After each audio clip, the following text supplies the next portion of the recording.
Hello and welcome back to HardReset.Info. In this video I will show you how to create a backup on Cudy AX1800. And let's begin.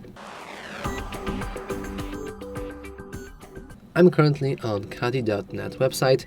You can access this website at any time on any device as long as it's connected to your Cudy network.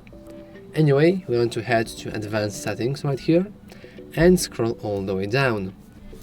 Here under system we can see backup/restore and we want to hit generate backup. As you can see now we have, we have to press skip. It depends on your browser, but it's probably because of the weird extension that this file has.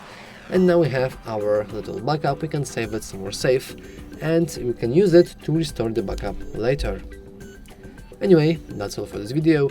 If you found it useful, please remember to like and subscribe. Thanks for watching.